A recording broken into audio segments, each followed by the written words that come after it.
নমস্কার বন্ধুরা, অর্পিতার রান্নাঘরে সবাইকে স্বাগত। আজ আমি আপনাদের সাথে আলু বেগুন দিয়ে ফ্যাসা মাছের ঝোলের রেসিপি শেয়ার করব। এভাবে ফ্যাসা মাছ রান্না করলে খেতে কিন্তু খুবই ভালো লাগে। দেখে নেওয়া যাক রেসিপি। রান্নাটা করার জন্য সবার প্রথমে সবজিগুলো আমি কেটে নেব। আমি বেগুন নিয়েছি, বেগুন লম্বা করে কেটে নেব।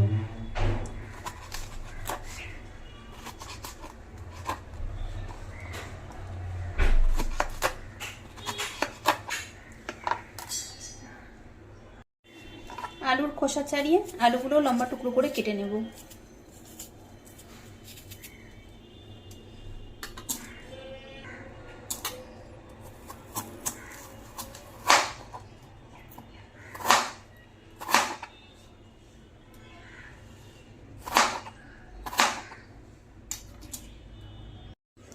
দুটো কাঁচা লঙ্কা একবারে চিড়ে নেব।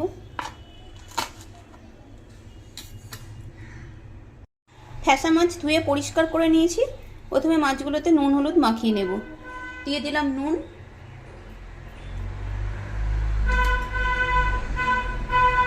দেব হলুদ গুঁড়ো। এই রান্নাটা খুবই কম মশলা দিয়ে হয়ে যাবে, আর খেতেও কিন্তু খুব ভালো হয়, সময়ও কম লাগবে। মাছগুলো নুন হলুদ গুঁড়ো মাখানো হয়ে গেছে, এবার রান্নাটা শুরু করব। কড়াইতে দিয়ে দিলাম পরিমাণ মতন সর্ষের তেল। তেল গরম হয়ে গেছে, মাছগুলোকে গরম করে ছেড়ে দেব।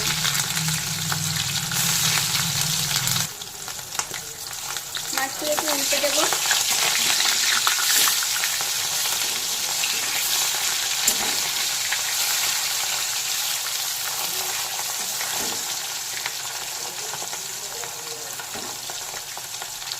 মাছ ভেজে তুলে নিয়েছি, ওই তেলের মধ্যে বেগুনগুলোকে দিয়ে ভেজে তুলে নেব।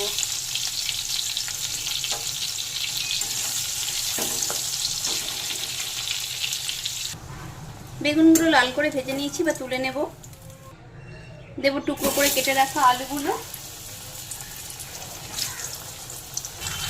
দেব নুন।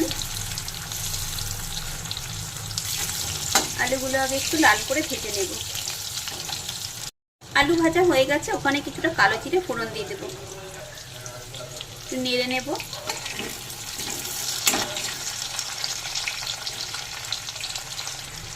এবার দেবো অল্প একটু জল, দেবো হাফ চামচ জিরের গুঁড়ো, হাফ চামচ লঙ্কার গুঁড়ো, দেবো হলুদ গুঁড়ো।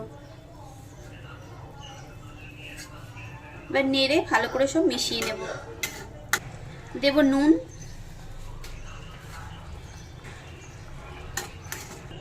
এবার ঢাকা দিয়ে কিছুক্ষণ রেখে দেব। 5 মিনিট পর ঢাকা খুলে নিয়েছি। এবার দেখে নেব আলুগুলো সেদ্ধ হয়ে গেছে। মশলা থেকে তেল ছেড়ে দিয়েছে, মানে মশলাটা কষানো হয়ে গেছে। এবার ঝোলের জন্য দিয়ে দিলাম জল। এবার ভেজে রাখা মাছগুলো সব দিয়ে দেব।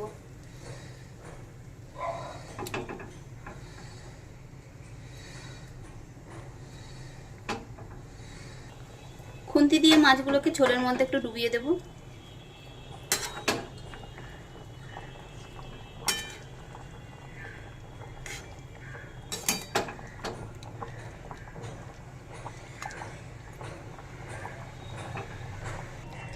এবার ভেজে রাখা বেগুনগুলো দিয়ে দিলাম। বেগুন যেহেতু ছটপট নরম হয়ে যায়, তাই আগে থেকে দিইনি, তাহলে আরোই নরম হয়ে যেত। দিয়ে দিলাম চিড়ে রাখা কাঁচা লঙ্কা। এবারে কিছুক্ষণ এভাবে ফুটতে দেব। রেসিপি দেখে ভালো লাগলে লাইক কমেন্ট শেয়ার অবশ্যই করবেন, আর নতুন বন্ধু হলে বন্ধু হয়ে পাশে থাকার অনুরোধ রইল। 3-4 মিনিট ফুটিয়ে নিয়েছি। এবার গ্যাসের ফ্লেম অফ করে ঢাকা দিয়ে কিছুক্ষণ রেখে দেব, তারপর আবার পরিবেশন করব।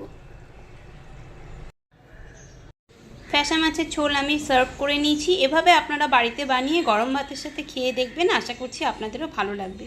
খুব শীঘ্রই দেখা হবে নতুন কোনো ভিডিওতে। সবাই ভালো থাকবেন, সুস্থ থাকবেন।